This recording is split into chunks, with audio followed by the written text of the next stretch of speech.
President Trump moved quickly Wednesday to gain political advantage in the wake of the New York terrorist attack, casting blame on Democrats for lax immigration laws and calling the criminal justice system's handling of suspects a joke.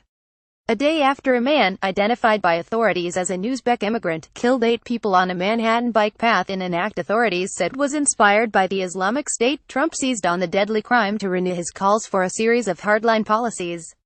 The president said he would move to eliminate a popular diversity lottery for foreigners seeking U.S. visas and direct the State Department to ramp up extreme vetting of immigrants. He also suggested he would consider sending the suspect, Sayfullo Saipov, a legal permanent resident of the United States, to the U.S. military prison in Guantanamo Bay, Cuba. "We have to get much tougher," Trump said. "We have to get much smarter. And we have to get much less politically correct. We're so politically correct that we're afraid to do anything." Trump campaigned on vows to get tougher on terrorism and immigration, but his agenda has been largely stalled in Congress and in the federal courts, where judges have blocked several attempts by the administration to enact a sweeping travel ban on immigrants from a handful of countries, although Uzbekistan is not one of them. It was not clear how much action Trump could take on his own to make good on his renewed pledges. But his response, including blaming Senate Minority Leader Charles E. Schumer DNY for helping create the visa program that allowed Saipov to enter the country, stood in sharp contrast to the White House's reaction to the mass shooting in Las Vegas last month that killed 59 people at a country music concert. After that attack by a Nevada man who killed himself, Trump denounced the shooter's act as pure evil, but White House aides and Republican allies rejected calls by Democrats for a renewed debate over gun control laws, saying it was not appropriate to politicize the tragedy. On Wednesday, however, Trump said the United States needs a system of punishment that's far quicker and far greater than the punishment these animals are getting right now. They'll go through court for years. We need quick justice, and we need strong justice. Trump also said the criminal justice system is a laughingstock in how suspects are prosecuted and added that keeping the country safe will require unflinching devotion to our law enforcement, homeland security and intelligence professionals. The comments are remarkable given the Justice Department's heavy focus on prosecuting terrorism cases. Just 2 weeks ago, a federal jury convicted a New Jersey man born in Afghanistan for detonating explosives in the Chelsea neighborhood of New York last year. Referring to Saipov as an animal, Trump asserted that the 29-year-old was responsible for the entry of 23 immigrants, many of them family members.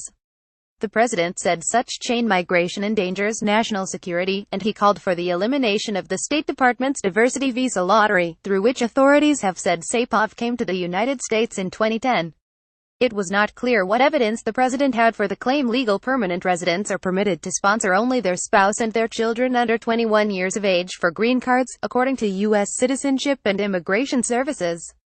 The lottery program issues up to 50,000 visas per year to people from dozens of countries, granting them legal permanent residency. The aim is to mix up the nation's melting pot, although the visas are a tiny fraction of the roughly 1 million green cards issued annually. It's not good. It hasn't been good. We've been against it, Trump said. He has expressed support for an immigration bill from Republican Sens. Tom Cotton and David Perdue that would slash legal immigration levels by half over a decade, including eliminating the diversity lottery.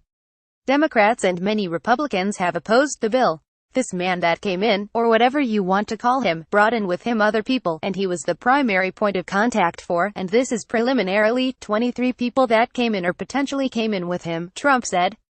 That's not acceptable. Asked whether Saipov's family members represent a security threat, Trump replied they certainly could. He did. They certainly could represent a threat. In 1990, Schumer, then a House member, introduced the bill that helped create the diversity visa program, which passed Congress with a bipartisan majority and was signed into law by President George H. W. Bush, a Republican. In 2013, however, Schumer was part of a bipartisan group of senators that sought to end the program as part of a comprehensive immigration reform package that later died in the Republican-controlled House. Schumer denounced Trump's remarks and pointed to President George W. Bush's response to the September 11, 2001, terrorist attacks, in which he attempted to rally the nation to find a common approach to confront the threat. All President Trump does is take advantage, horrible advantage, of a tragedy and try to politicize and divide, Schumer said. This is a tragedy. It's less than a day after it occurred, and he can't refrain from his nasty, divisive habits.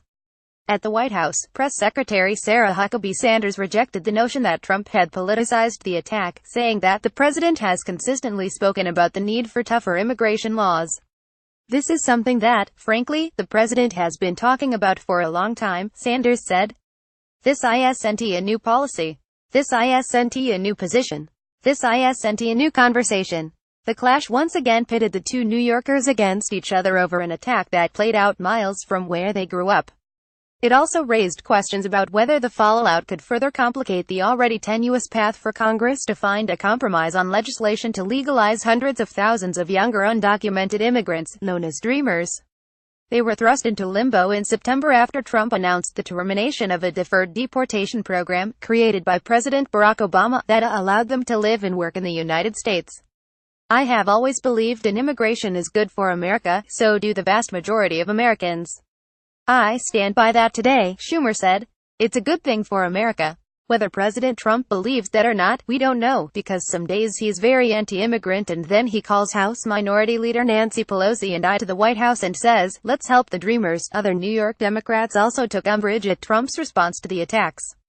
Gov. Andrew M. Cuomo said the president's tweets against Schumer and the immigration system were intended to point fingers and politicize the situation. "Such tactics play into the hands of the terrorists to the extent you disrupt and divide and frighten people in this society," Cuomo said. Sanders said Trump spoke on the phone with Cuomo and New York Mayor Bill de Blasio. A summary of the call from de Blasio's office said the president praised the efforts of the first responders and offered federal assistance in the investigation, while the mayor thanked Trump for the help from Homeland Security officials. The two did not have much else to talk about, however. The call, the mayor's office said, lasted approximately 5 minutes. Philip Rucker and Sean Sullivan contributed to this report.